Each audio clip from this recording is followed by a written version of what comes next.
ओम शांति। आज का तारीख है 14/12/2024। बाबा कहते हैं, मीठे बच्चे, तुम्हारे पास मन मना भाव और मध्याजी भाव के तीक्ष्ण बाण हैं। इन्हीं बाणों से तुम माया पर विजय प्राप्त कर सकते हो। और आज का प्रश्न है, बच्चों को बाप की मदद किस आधार पर मिलती है? बच्चे बाप की शुक्रिया किस रूप से मनाते हैं? उत्तर है, जो बच्चे जितना बाप को प्यार से याद करते उतना बाप की मदद मिलती है। प्यार से बात करो, अपना कनेक्शन ठीक रखो, श्रीमत पर चलते रहो तो बाबा मदद करता रहेगा। बच्चे बाप की शुक्रिया मनाते हैं।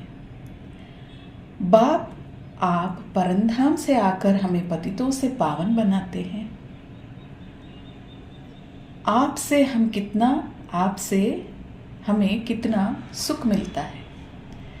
प्यार में आंसू भी आ जाती है। तो आज का हेडलाइंस में बाबा कहते हैं कि बच्चों, आपके पास मनमना भाव और मध्याजी भाव जैसे तीक्ष्ण बाण है, तो इन्हीं बाणों से तुम माया पर विजय प्राप्त कर सकते हो। जब आपके मन परमात्मा के साथ जुटा रहेगा, और दूसरी बात, जब हम मन में सतयुग को याद करते रहेंगे और मन और बुद्धि दोनों ही इसमें व्यस्त रहेगा, तो एकदम तीक्ष्ण बन जाएगा, जबकि माया पर हम वार कर सकते हैं। तो बाबा जो समझाने दे रहे हैं उसे समझना है। हमेशा मनमना भाव और मध्याजी भाव का बाण से हम माया पर विजय प्राप्त कर सकते हैं, हरा सकते हैं हम उसे। तो बाबा आज प्रश्न में पूछते हैं कि बच्चों को बाप की मदद किस आधार पर मिलती है? तो बाबा कहते हैं, जो बच्चे जितना बाप को प्यार से याद करते उतना बाप की मदद भी मिल जाता, यानी मन मना भाव। तो जितना हम मन में बाबा को बसाए रखेंगे या फिर अपना मन बाबा की तरफ जोड़ेंगे, उतना मदद बाबा का भी हमें मिल जाएगा। तो प्यार से बातें करो बाबा के साथ, अपना कनेक्शन ठीक रखो। कनेक्शन बाबा के साथ ठीक रखना है। तो श्रीमत पर चलते रहो, बाप मदद करते रहेंगे। अभी हमने इस दुनिया में जन्म लेते लेते हमारा जो बुद्धि है चारों तरफ बढ़ चुका है। तो जब हम बाबा के साथ बातचीत करने के लिए बैठते हैं, तो ये दुनियावी बातें जो है हमारी बुद्धि में फेरा लेती रहती है। कहीं ना कहीं से कुछ बात में हम फंस जाते हैं। तो इसके लिए बाबा कहते हैं कि अपनी बुद्धि की कनेक्शन बाबा के साथ एकाग्रत हो, कोई डिस्टर्बेंस ना हो। और जब हम श्रीमत के आधार पर चलते रहेंगे तो हमेशा बाप की याद से हम चलते रहेंगे, तो उससे भी हमें ताकत मिलती है। अभी हमें परमत और परचिंतन और जो असुरी मत है, इसको सब छोड़ना है। हमें सिर्फ चलना है श्रीमत के आधार पर। बच्चे बाबा की शुक्रिया मनाते हैं। बाबा, आप परमधाम से आकर हमें पतित से पावन बनाते हो, क्योंकि परम पवित्र स्थान है परमधाम। तो बाबा है सच्चित आनंद स्वरूप, तेजोमयी। तो ऐसे बाबा आते हैं इस चीची साकार तमो प्रधान दुनिया में हमें पतितों से पावन करने के लिए। तो हमें कितना शुक्रिया अदा करना चाहिए बाबा का, कि बाबा हमें हमारे उद्धार करने के लिए अपने ऐसे श्रेष्ठ स्थान को छोड़कर इस तमो प्रधान दुनिया में आते हैं। तो उदाहरण के लिए आप लेंगे तो सोचिए, कोई जगह या रास्ता इतना गंदा होता है तो हम लोग उससे गुजरते हैं तो हमें ऐसा लगता है कि भाई कब हम इधर से निकल जाएं। तो बाबा हैं अशरीरी निराकार ज्योति बिंदु स्वरूप और सच्चित आनंद स्वरूप और एवर प्योर जिनमें विकार की वासना ना, कुछ इतना प्योर है बाबा, तो ऐसे बाबा परमधाम से आते हैं हमें इस पतित तन से छुड़ाने के लिए। तो ऐसे बाबा को हम कितना शुक्रिया अदा करें। तो सोच सोच के, याद कर कर के ही आँख में खुशी की आंसू आ जाए। बाबा अगर आप ना होते तो कौन मेरा उद्धार करता। तो आपकी कृपा अपरंपार है, आपकी महिमा अपरंपार है। तो ऐसे पतित से पावन बनाने वाले उस परमपिता परमात्मा का हम कितना शुक्रिया अदा करें, प्यार करें, याद करें। और इस सब का मूल बात है कि हम उन जैसे बनकर दिखाएं। ये बहुत बड़ी शुक्रिया अदा करने की विधि है। बाबा आए हैं अपनी ड्यूटी, अपने कर्तव्य निभाने, तो हमें भी बाप जैसे बन के दिखाना है। निर्विकारी, निराकारी, निरंकारी बनना ही है। और आगे बाबा समझाने देते हैं, बच्चों को सबसे प्रिय है माँ बाप, और माँ बाप को फिर बच्चे हैं बहुत प्रिय। अब बाप जिसको त्वमेव माताश्च पिता कहते हो, लौकिक माँ या बाप को ऐसे नहीं कह सकते। अभी शिव बाबा हम आत्माओं के बाप भी हैं, माँ भी हैं, वर्षा भी देते हैं, पालना भी देते हैं। तो लौकिक माँ बाप को तो ऐसे नहीं कहेंगे, क्योंकि वह है देहदारी, देह के संबंध के साथ जुटे हुए हैं। तो माँ भी है शरीर से, तो शरीर से बाप भी हैं।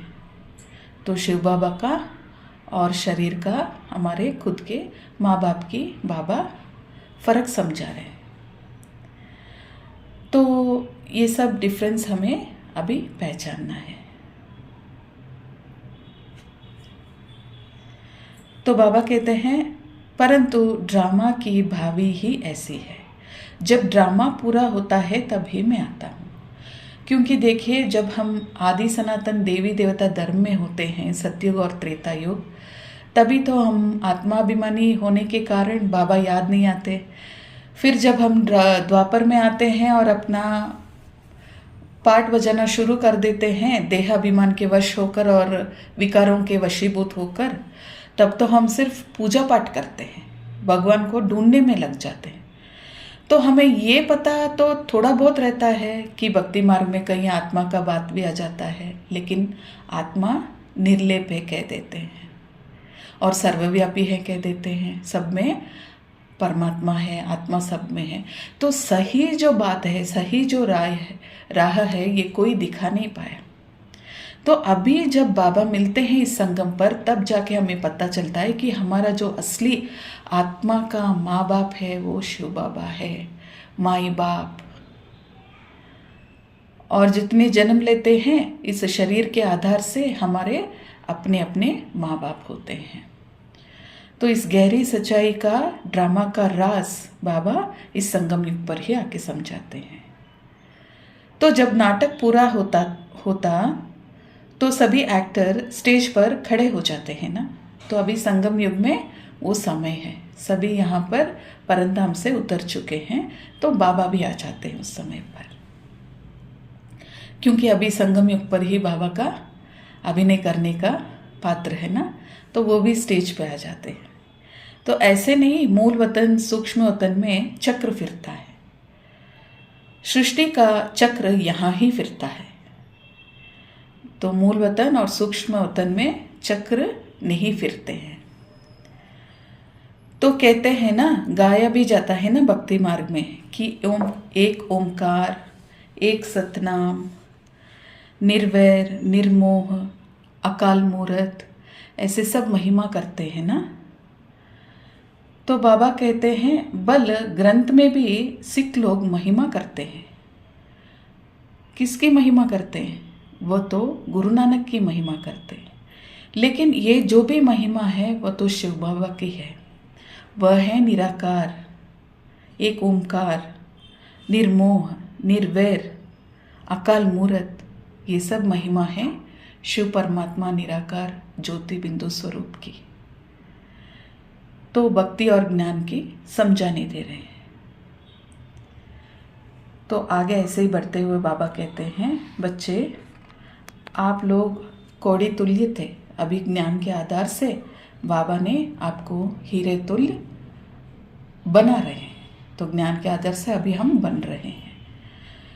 तो अब है पतित दुनिया। फिर बाबा के ब्रह्मा की रत लेते हुए इस पतित दुनिया में जब आते हैं, ज्ञान के आधार से हमें पावन भी बना देते हैं। तो बाबा कहते हैं जब तक शिव बाबा उनकी रत की आधार ना ले ब्रह्मा बाबा की, तो ब्रह्मा बाबा का तो कोई महिमा है ही नहीं। तो अगर आज उनकी महिमा है तो वो सिर्फ शिव बाबा के कारण। तो ये भी बात की बाबा समझाने दे रहे हैं। तो पतित दुनिया में जब बाप आते हैं और जो उनको पहचान लेते हैं वह उन पर कुर्बान हो जाते हैं। तो बाबा कहते हैं जब सन्यासी पहले पहले आते हैं इस दुनिया में तो तब पावन थे, लेकिन जैसा ही समय गुजारता गया, समय जो बीतता गया तो वह भी क्या बन गए, तमो प्रधान। लेकिन जब एक समय था कि उनकी पवित्रता ही भारत को थामी बैठी थी, लेकिन अब तमो प्रधान होने के कारण सब में ताकत कम हो गई है। तो सत्युग में तो ऐसे नहीं कहेंगे ना, वह है ही प्यूरिटी वर्ल्ड, तो यह है अनप्यूरिटी। तो बाबा कहते हैं सत्युग में तो ऐसा नहीं होगा ना।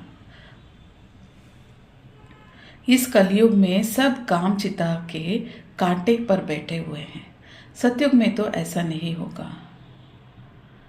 तो यह पॉइजन होता नहीं, सत्युग में जो ये पॉइजन विकारों की वहाँ होती नहीं। तो आज बाबा विकारों को पॉइजन कह रहे हैं। फिर बाबा आगे समझाने दे रहे हैं, बेहद का बाप कहते हैं योग बल की लड़ाई शास्त्रों में गाई हुई है, बाहुबल की नहीं। उन्होंने फिर हिंसा लड़ाई शास्त्रों में दिखा दी है, उनसे अपना कोई संबंध नहीं। पांडव कौरवों की लड़ाई है नहीं। यह अनेक धर्म 5000 वर्ष पहले भी थे जो आपस में लड़कर विनाश हुए। पांडवों ने देवी देवता धर्म की स्थापना की। यह है योग बल, जिससे सृष्टि का राज्य मिलता है। माया जीत तो जगत जीत बनते हैं, तो सतयुग में माया रावण होता ही नहीं। तो बाबा समझाते हैं कि ये योग बल की लड़ाई से अपने संगम में विजय प्राप्त की है। तो हम यहाँ माया जीत बन जाते हैं योग बल से, तो तब जाके जगत जीत भी बन जाते हैं। तो पहली बात तो शास्त्र में पूरा उल्टा लिख दिया है। तो हम पांडवों ने यहाँ विकार पर विजय प्राप्त किया, तब जाके जगत जीत बने हैं। तो सतयुग में माया रावण होता नहीं है, वो निर्विकारी दुनिया है। तो 5 विकार स्त्री के हैं और 5 विकार पुरुष के हैं, उनको मिलाकर 10 शरीर वाले रावण बना देते हैं। जैसे विष्णु को भी 4 भुजाएं देते हैं। मनुष्य तो ये कॉमन बात भी नहीं जानते। बाबा कहते हैं मनुष्य तो ये कॉमन सी बात भी नहीं जानते हैं। तो देखिए आज बाबा गहरे समझाने दे रहे हैं कि ये जो 10 सिर वाला रावण को बना के जलाते हैं, वह तो एक पुरुष का रावण बनाते हैं, एक मेल बॉडी बनाते हैं और उसमें 10 सिर दिखाते हैं। तो बाबा कहते हैं विकार तो दोनों में है, स्त्री हो या पुरुष हो, तो सिर्फ पुरुष का शरीर बना के 10 सिर दिखा देते हैं। तो इसका उदाहरण बाबा कहते हैं सतयुग में कॉन्ट्रास्ट बता रहे हैं बाबा। तो कॉन्ट्रास्ट में बाबा समझाने दे रहे हैं, सतयुग में तो 4 भुजा का लक्ष्मी नारायण दिखाते हैं, तो वह है युगल, यानी दोनों ही निर्विकारी होते हैं, तो दोनों ही संपूर्ण सतोक प्रदान होते हैं। तो यहाँ दोनों में ही विकार बसा हुआ है, स्त्री या पुरुष।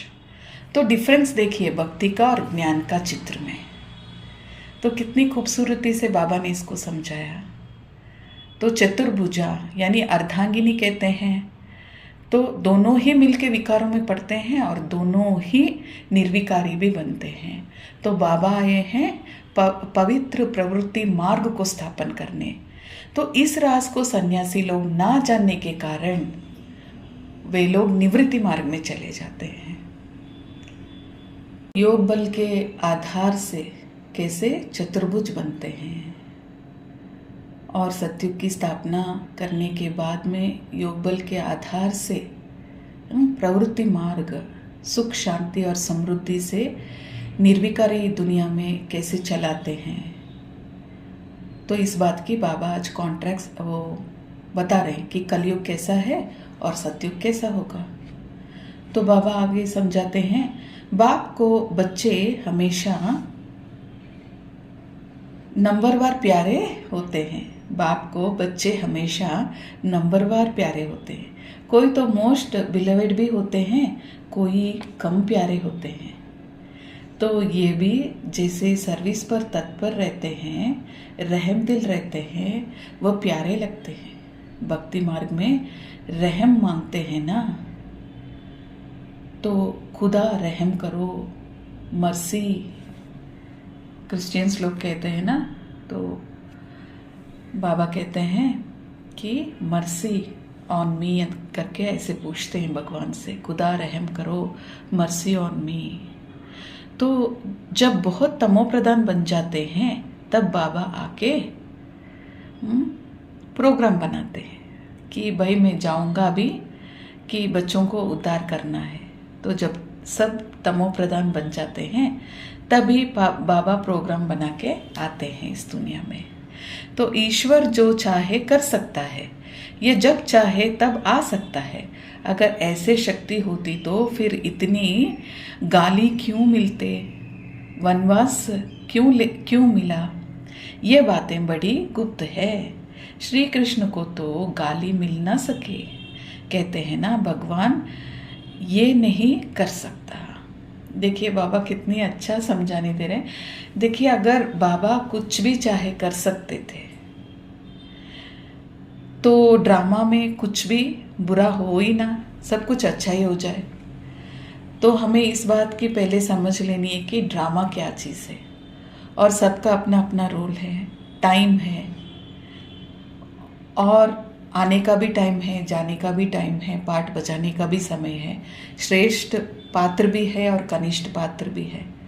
तो इसी को कहा जाता है ड्रामा। सभी परमात्मा से लेके आत्माओं तक, साधारण आत्माओं के तक, सब ड्रामा में फंसे हुए अपने अपने समय में। इसके लिए ड्रामा सबकी माँ है। तो सब अपने अपने समय पे आके अपना अपना पार्ट बजाते हैं। जब हम पूरी तरह से तमो प्रधान होके फंस जाते हैं देहाभिमान में, चीची दुनिया में, तब बाबा आते हैं अपने रोल को निभाने, छुड़ाने। तो इसकी हमें समझनी लेनी है। और आगे आज धारणा के लिए मुख्य सार में बाबा कहते हैं, तो पहली पॉइंट है, बाप की प्रिय बनने के लिए रहम दिल बन सर्विस पर तत्पर रहना है। सपूत आज्ञाकारी बन सच्चा योगी व ज्ञानी बनना है। सपूत आज्ञाकारी बन सच्चा योगी व ज्ञानी बनना है। दूसरी पॉइंट है, अमृत वेले उठ बाप से बहुत मीठी मीठी बातें करना है। बाप का शुक्रिया मनाना है। बाप की मदद का अनुभव करने के लिए मोस्ट बिलीवेड बाप को बड़ा प्यार से याद करना है। मोस्ट बिलीवेड बाप को बड़ा प्यार से याद करना है। वरदान है, सदा उमंग उत्साह में रह, मन से खुशी के गीत गाने वाले अविनाशी खुशनसीब भव। और वरदान का विस्तार है, आप खुशनसीब बच्चे।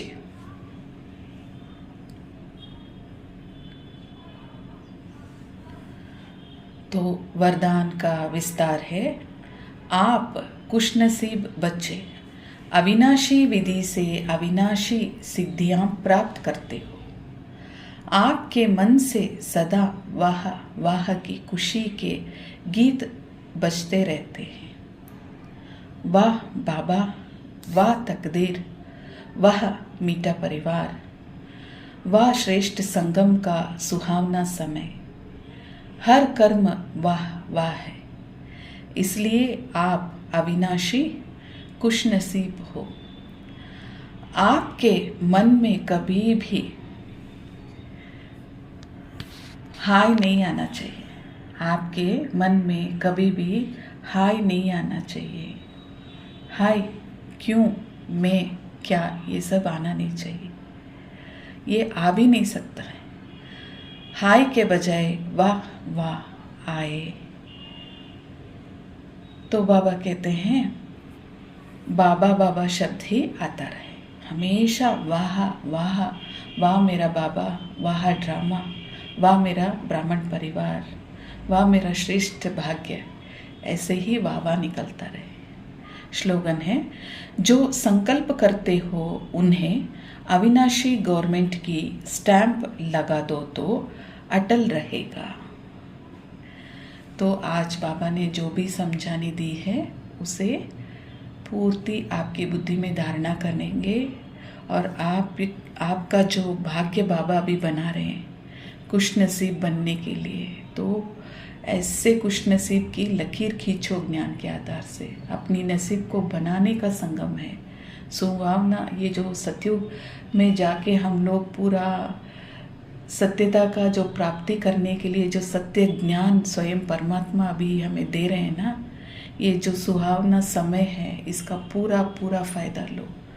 बाबा जोली भरने आए हैं तो जोली को भरपूर कर लो। खुश नसीब बनने की वरदान दे रहे हैं तो अपनी भाग्य की लकीर जो है खुद अभी पुरुषार्थ से खींचने का समय है। कितनी खूबसूरत ये बातें हैं जो बाबा बताते हैं। देखिए, एक समय होता है जब हम भक्ति करते हैं तो हमें पता भी नहीं चलता है कि हमारे कर्म क्यों इतने कूटते हैं। हमें ही क्यों ये बीमारी, ये परेशानी या फिर जो भी मुश्किलें हमें उठानी पड़ती है। तो बाबा ने अभी सत्य ज्ञान का समझाने दी है, तो इसके आधार से अभी आप अपना भाग्य को रूपित कर लो, एकदम श्रेष्ठ बना लो।